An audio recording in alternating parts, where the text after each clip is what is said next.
Bonjour à tous, bienvenue dans notre émission de lecture biblique. L'objectif est de lire toute la Bible en l'espace de 6 mois dans l'ordre chronologique des événements.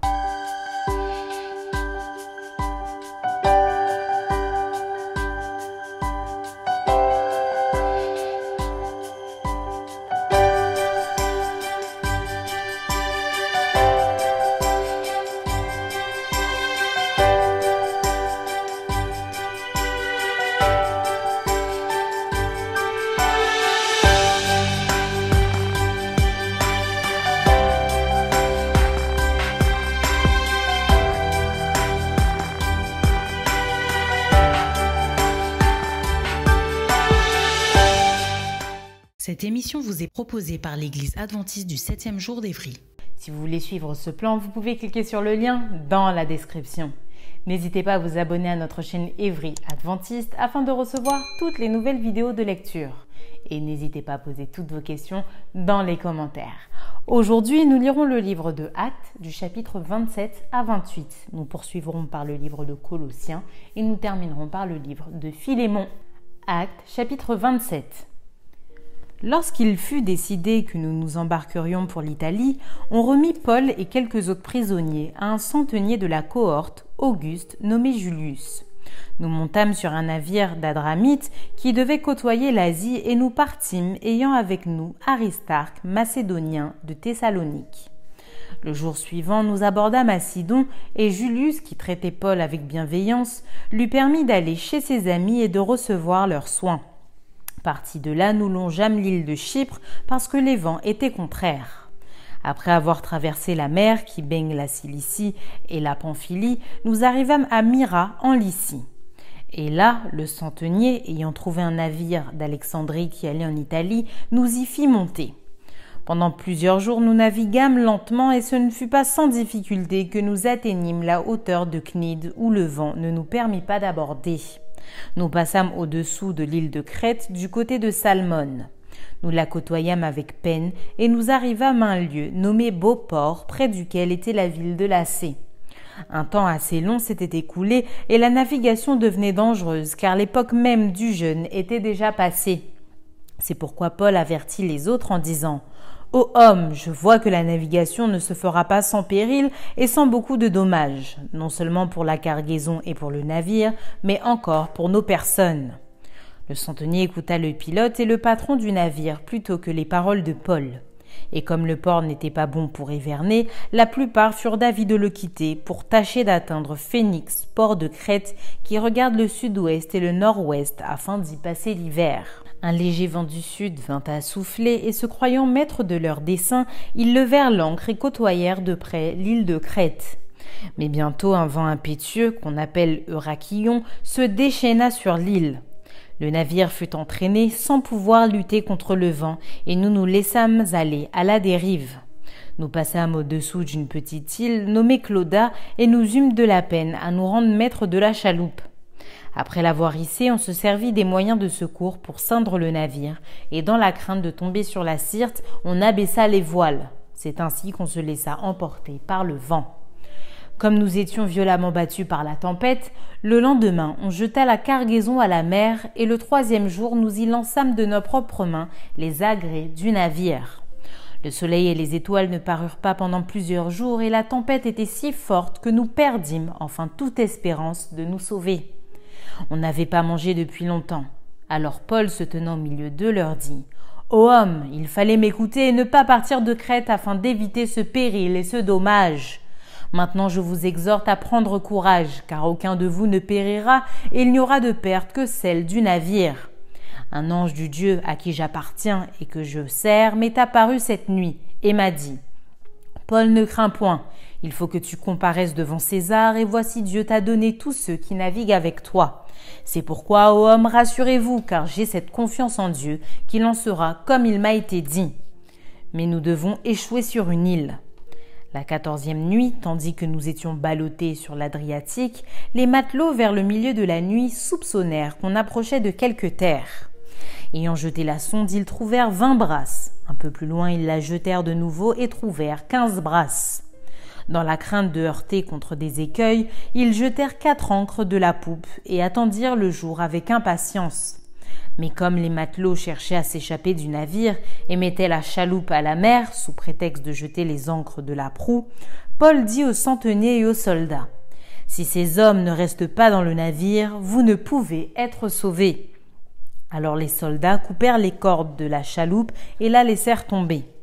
Avant que le jour parût, Paul exhorta tout le monde à prendre de la nourriture, disant : « C'est aujourd'hui le 14e jour que vous êtes dans la tente et que vous persistez à vous abstenir de manger. Je vous invite donc à prendre de la nourriture, car cela est nécessaire pour votre salut.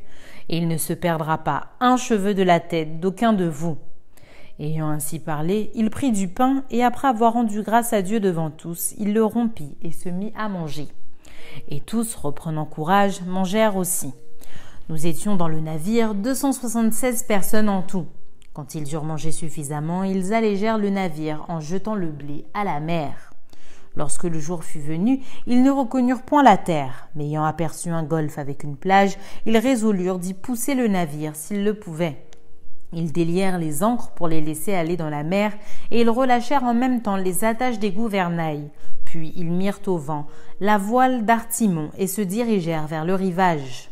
Mais ils rencontrèrent une langue de terre où ils firent échouer le navire. Et la proue, s'étant engagée, resta immobile, tandis que la poupe se brisait par la violence des vagues. Les soldats furent d'avis de tuer les prisonniers, de peur que quelqu'un d'eux ne s'échappât à la nage. Mais le centenier, qui voulait sauver Paul, les empêcha d'exécuter ce dessein. Il ordonna à ceux qui savaient nager de se jeter les premiers dans l'eau pour gagner la terre, et aux autres de se mettre sur des planches ou sur des débris du navire. Et ainsi tous parvinrent à terre, sains et saufs. Actes, chapitre 28. Après nous être sauvés, nous reconnûmes que l'île s'appelait Malte. Les barbares nous témoignèrent une bienveillance peu commune. Ils nous recueillirent tous auprès d'un grand feu qu'ils avaient allumé parce que la pluie tombait et qu'il faisait grand froid. Paul ayant ramassé un tas de broussailles et l'ayant mis au feu, une vipère en sortit par l'effet de la chaleur et s'attacha à sa main. Quand les barbares virent l'animal suspendu à sa main, ils se dirent les uns aux autres : « Assurément, cet homme est un meurtrier, puisque la justice n'a pas voulu le laisser vivre après qu'il a été sauvé de la mer. » Paul secoua l'animal dans le feu et ne ressentit aucun mal. Ces gens s'attendaient à le voir enfler ou tomber mort subitement, mais après avoir longtemps attendu, voyant qu'il ne lui arrivait aucun mal, ils changèrent d'avis et dirent que c'était un dieu. Il y avait dans les environs des terres appartenant au principal personnage de l'île, nommé Publius, qui nous reçut et nous logea pendant 3 jours de la manière la plus amicale.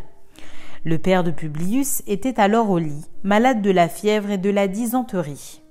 Paul s'étant rendu vers lui, pria, lui imposa les mains et le guérit. Là-dessus vinrent les autres malades de l'île et ils furent guéris. On nous rendit de grands honneurs et à notre départ, on nous fournit les choses dont nous avions besoin. Après un séjour de 3 mois, nous nous embarquâmes sur un navire d'Alexandrie qui avait passé l'hiver dans l'île et qui portait pour enseigne les Dioscures. Ayant abordé à Syracuse, nous y restâmes 3 jours. De là, en suivant la côte, nous atteignîmes Reggio, et le vent du midi s'étant levé le lendemain, nous fîmes en 2 jours le trajet jusqu'à Pouzole, où nous trouvâmes des frères qui nous prièrent de passer 7 jours avec eux. Et c'est ainsi que nous allâmes à Rome. De Rome vinrent à notre rencontre jusqu'au forum d'Appius et aux 3 tavernes les frères qui avaient entendu parler de nous. Paul, en les voyant, rendit grâce à Dieu et prit courage. Lorsque nous fûmes arrivés à Rome, on permit à Paul de demeurer en son particulier avec un soldat qui le gardait. Au bout de 3 jours, Paul convoqua les principaux des Juifs et quand ils furent réunis, il leur adressa ces paroles. « Hommes, frères, sans avoir rien fait contre le peuple ni contre les coutumes de nos pères, j'ai été mis en prison à Jérusalem et livré de là entre les mains des Romains. Après m'avoir interrogé, ils voulaient me relâcher parce qu'il n'y avait en moi rien qui méritât la mort. Mais les Juifs s'y opposèrent et j'ai été forcé d'en appeler à César, n'ayant du reste aucun dessein d'accuser ma nation. Voilà pourquoi j'ai demandé à vous voir et à vous parler, car c'est à cause de l'espérance d'Israël que je porte cette chaîne. » Ils lui répondirent : « Nous n'avons reçu de Judée aucune lettre à ton sujet, et il n'est venu aucun frère qui ait rapporté ou dit du mal de toi. Mais nous voudrions apprendre de toi ce que tu penses, car nous savons que cette secte rencontre partout de l'opposition. » Ils lui fixèrent un jour et plusieurs vinrent le trouver dans son logis. Paul leur annonça le royaume de Dieu en rendant témoignage et en cherchant par la loi de Moïse et par les prophètes à les persuader de ce qui concerne Jésus. L'entretien dura depuis le matin jusqu'au soir. Les uns furent persuadés par ce qu'ils disaient et les autres ne crurent point. Comme ils se retiraient en désaccord, Paul n'ajouta que ces mots. C'est avec raison que le Saint-Esprit, parlant à vos pères par le prophète Ésaïe, a dit « Va vers ce peuple et dis, vous entendrez de vos oreilles et vous ne comprendrez point, vous regarderez de vos yeux et vous ne verrez point. Car le cœur de ce peuple est devenu insensible. Ils ont endurci leurs oreilles et ils ont fermé leurs yeux, de peur qu'ils ne voient de leurs yeux, qu'ils n'entendent de leurs oreilles, qu'ils ne comprennent de leur cœur, qu'ils ne se convertissent et que je ne les guérisse. Sachez donc que ce salut de Dieu a été envoyé aux païens et qu'ils l'écouteront. » Lorsqu'il eut dit cela, les Juifs s'en allèrent, discutant vivement entre eux. Paul demeura 2 ans entiers dans une maison qu'il avait louée. Il recevait tout ce qui venait le voir, prêchant le royaume de Dieu et enseignant ce qui concerne le Seigneur Jésus-Christ en toute liberté et sans obstacle.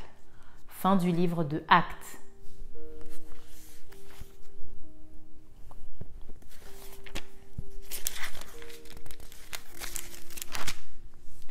Colossiens, chapitre 1er. Paul, apôtre de Jésus-Christ par la volonté de Dieu, et le frère Timothée, aux saints et fidèles frères en Christ qui sont à Colosse. Que la grâce et la paix vous soient données de la part de Dieu notre Père. Nous rendons grâce à Dieu, le Père de notre Seigneur Jésus-Christ, et nous ne cessons de prier pour vous, ayant été informés de votre foi en Jésus-Christ et de votre charité pour tous les saints, à cause de l'espérance qui vous est réservée dans les cieux, et que la parole de la vérité, la parole de l'Évangile, vous a précédemment fait connaître. Il est au milieu de vous et dans le monde entier, il porte des fruits et il va grandissant comme c'est aussi le cas parmi vous, depuis le jour où vous avez entendu et connu la grâce de Dieu, conformément à la vérité, d'après les instructions que vous avez reçues d'Épaphras, notre bien-aimé compagnon de service, qui est pour vous un fidèle ministre de Christ et qui nous a appris de quelle charité l'Esprit vous anime. C'est pour cela que nous aussi, depuis le jour où nous en avons été informés, nous ne cessons de prier Dieu pour vous et de demander que vous soyez remplis de la connaissance de sa volonté en toute sagesse et intelligence spirituelle, pour marcher d'une manière digne du Seigneur et lui être entièrement agréable, portant des fruits en toutes sortes de bonnes œuvres et croissant par la connaissance de Dieu, fortifié à tous égards par sa puissance glorieuse, en sorte que vous soyez toujours et avec joie, persévérants et patients. Rendez grâce au Père qui vous a rendu capable d'avoir part à l'héritage des saints dans la lumière, qui nous a délivrés de la puissance des ténèbres et nous a transportés dans le royaume du Fils de son amour, en qui nous avons la rédemption, la rémission des péchés. Il est l'image du Dieu invisible, le premier-né de toute la création. Car en lui ont été créées toutes les choses qui sont dans les cieux et sur la terre, les visibles et les invisibles, trône, dignité, domination, autorité. Tout a été créé par lui et pour lui. Il est avant toute chose et toute chose subsiste en lui. Il est la tête du corps de l'Église, il est le commencement, le premier-né d'entre les morts afin d'être en tout le premier. Car Dieu a voulu que toute plénitude habitât en lui. Il a voulu par lui réconcilier tout avec lui-même, tant ce qui est sur la terre que ce qui est dans les cieux, en faisant la paix par lui, par le sang de sa croix. Et vous qui étiez autrefois étrangers et ennemis par vos pensées et par vos mauvaises œuvres, il vous a maintenant réconciliés par sa mort dans le corps de sa chair, pour vous faire paraître devant lui saint, irrépréhensible et sans reproche, si du moins vous demeurez fondés inébranlables dans la foi, sans vous détourner de l'espérance de l'Évangile que vous avez entendu, qui a été prêché à toute créature sous le ciel et dont moi, Paul, j'ai été fait ministre.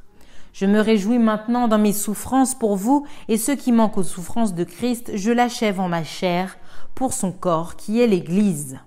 C'est d'elle que j'ai été fait ministre, selon la charge que Dieu m'a donnée auprès de vous, afin que j'annonçasse pleinement la parole de Dieu. Le mystère caché de tout temps et dans tous les âges m'est révélé maintenant à ses saints, à qui Dieu a voulu faire connaître quelle est la glorieuse richesse de ce mystère parmi les païens, savoir Christ en vous, l'espérance de la gloire. C'est lui que nous annonçons, exhortant tout homme et instruisant tout homme en toute sagesse, afin de présenter à Dieu tout homme devenu parfait en Christ. C'est à quoi je travaille en combattant avec sa force qui agit puissamment en moi. Colossiens chapitre 2.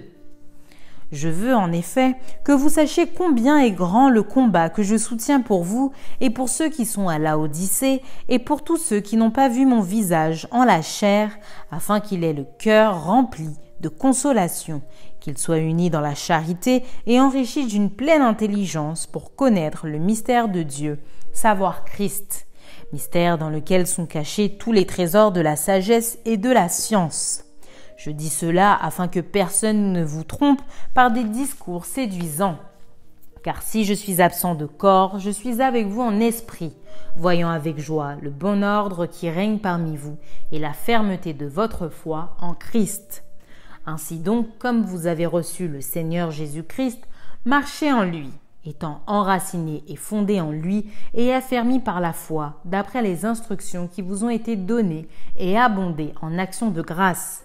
Prenez garde que personne ne fasse de vous sa proie par la philosophie et par une vaine tromperie, s'appuyant sur la tradition des hommes, sur les rudiments du monde et non sur Christ. Car en lui habite corporellement toute la plénitude de la divinité.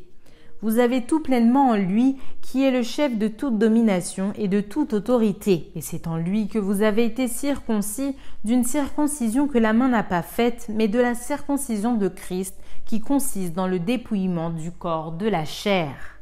Ayant été ensevelis avec lui par le baptême, vous êtes aussi ressuscités en lui et avec lui par la foi en la puissance de Dieu, qui l'a ressuscité des morts.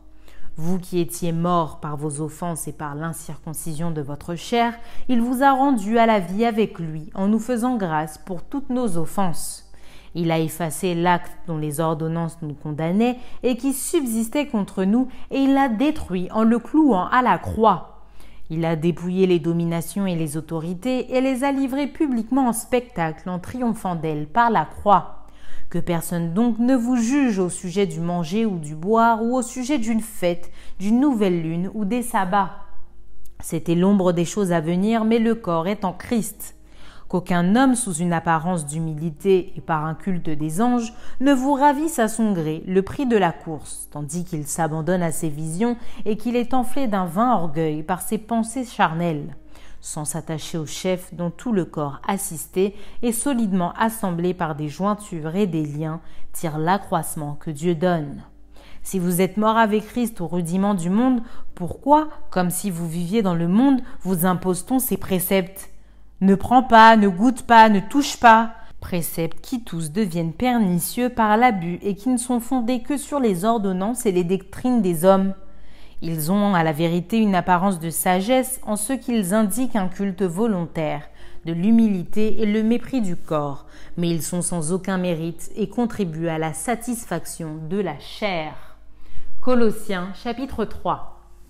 Si donc vous êtes ressuscités avec Christ, cherchez les choses d'en haut, où Christ est assis à la droite de Dieu. Affectionnez-vous aux choses d'en haut et non à celles qui sont sur la terre. Car vous êtes morts et votre vie est cachée avec Christ en Dieu. Quand Christ, votre vie, paraîtra, alors vous paraîtrez aussi avec lui dans la gloire. Faites donc mourir les membres qui sont sur la terre, l'impudicité, l'impureté, les passions, les mauvais désirs et la cupidité qui est une idolâtrie. C'est à cause de ces choses que la colère de Dieu vient sur les fils de la rébellion, parmi lesquels vous marchiez autrefois lorsque vous viviez dans ces péchés. Mais maintenant, renoncez à toutes ces choses, à la colère, à l'animosité, à la méchanceté, à la calomnie, aux paroles déshonnêtes qui pourraient sortir de votre bouche. Ne mentez pas les uns aux autres, vous étant dépouillés du vieil homme et de ses œuvres, ayant revêtu l'homme nouveau qui se renouvelle dans la connaissance selon l'image de celui qui l'a créé. Il n'y a ici ni grec, ni juif, ni circoncis, ni incirconcis, ni barbare, ni scythe, ni esclave, ni libre, mais Christ est tout et en tous. Ainsi donc, comme des élus de Dieu, saints et bien-aimés, revêtez-vous d'entrailles de miséricorde, de bonté, d'humilité, de douceur, de patience. Supportez-vous les uns les autres, et si l'un a sujet de se plaindre de l'autre, pardonnez-vous réciproquement. De même que Christ vous a pardonné, pardonnez-vous aussi. Mais par-dessus toutes ces choses, revêtez-vous de la charité qui est le lien de la perfection, et que la paix de Christ à laquelle vous avez été appelés pour former un seul corps règne dans vos cœurs. Et soyez reconnaissants. Que la parole de Christ habite parmi vous abondamment. Instruisez-vous et exhortez-vous les uns les autres en toute sagesse par des psaumes, par des hymnes, par des cantiques spirituels, chantant à Dieu dans vos cœurs sous l'inspiration de la grâce. Et quoi que vous fassiez, en parole ou en œuvre, faites tout au nom du Seigneur Jésus, en rendant par lui des actions de grâce à Dieu le Père. Femmes, soyez soumises à vos maris comme il convient dans le Seigneur. Maris, aimez vos femmes et ne vous aigrissez pas contre elles. Enfin, obéissez en toutes choses à vos parents, car cela est agréable dans le Seigneur. Pères, n'irritez pas vos enfants de peur qu'ils ne se découragent. Serviteurs, obéissez en toutes choses à vos maîtres selon la chair, non pas seulement sous leurs yeux, comme pour le plaire aux hommes, mais avec simplicité de cœur, dans la crainte du Seigneur.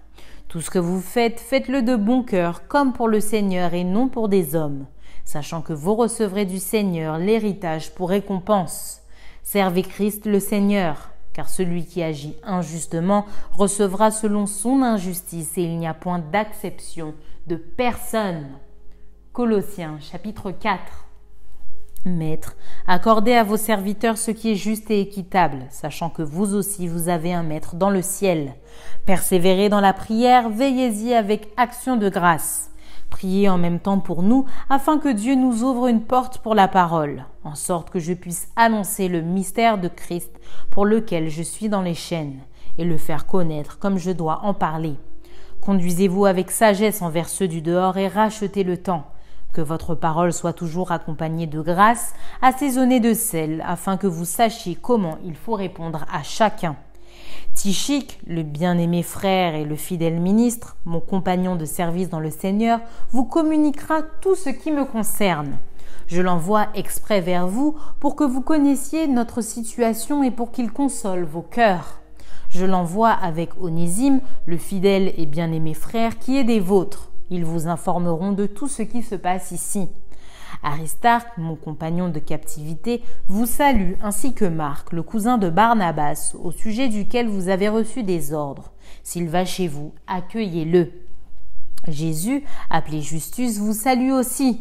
Ils sont du nombre des circoncis et les seuls qui aient travaillé avec moi pour le royaume de Dieu et qui étaient pour moi une consolation. Épaphras, qui est des vôtres, vous salue. Serviteur de Jésus-Christ, il ne cesse de combattre pour vous dans ses prières, afin que, parfait et pleinement persuadé, vous persistiez dans une entière soumission à la volonté de Dieu. Car je lui rends le témoignage qu'il a une grande sollicitude pour vous, pour ceux de Laodicée et pour ceux d'Hiérapolis. Luc, le médecin bien-aimé, vous salue ainsi que Démas. Saluez les frères qui sont à Laodicée et Nymphas et l'Église qui est dans sa maison. Lorsque cette lettre aura été lue chez vous, faites en sorte qu'elle soit aussi lue dans l'église des Laodiciens et que vous lisiez à votre tour celle qui vous arrivera de Laodicée. Et dites à Archippe, prends garde au ministère que tu as reçu dans le Seigneur afin de le bien remplir. Je vous salue, moi Paul, de ma propre main. Souvenez-vous de mes liens, que la grâce soit avec vous. Fin du livre de Colossiens. Philémon, chapitre 1er. Paul, prisonnier de Jésus-Christ, et le frère Timothée, à Philémon, notre bien-aimé et notre compagnon d'œuvre, à la sœur Aphia, à Archippe, notre compagnon de combat, et à l'Église qui est dans ta maison. Que la grâce et la paix vous soient données de la part de Dieu notre Père et du Seigneur Jésus-Christ. Je rends continuellement grâce à mon Dieu, faisant mention de toi dans mes prières, parce que je me suis informé de la foi que tu as au Seigneur Jésus et de ta charité pour tous les saints. Je lui demande que ta participation à la foi soit efficace pour la cause de Christ en faisant reconnaître en nous toute espèce de bien.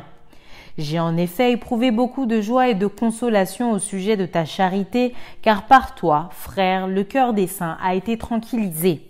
C'est pourquoi, bien que j'ai en Christ toute liberté de te prescrire ce qui est convenable, c'est de préférence au nom de la charité que je t'adresse une prière, étant ce que je suis, Paul, vieillard et de plus maintenant prisonnier de Jésus-Christ.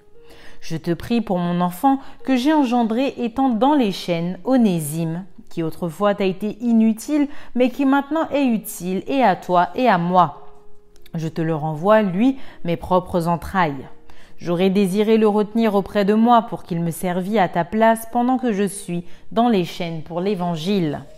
Toutefois, je n'ai rien voulu faire sans ton avis, afin que ton bienfait ne soit pas comme forcé, mais qu'il soit volontaire. Peut-être a-t-il été séparé de toi pour un temps, afin que tu le recouvres pour l'éternité. Non plus comme un esclave, mais comme supérieur à un esclave, comme un frère bien-aimé de moi, particulièrement et de toi à plus forte raison, soit dans la chair, soit dans le Seigneur. Si donc tu me tiens pour ton ami, reçois-le comme moi-même. Et s'il t'a fait quelque tort ou s'il te doit quelque chose, mets-le sur mon compte.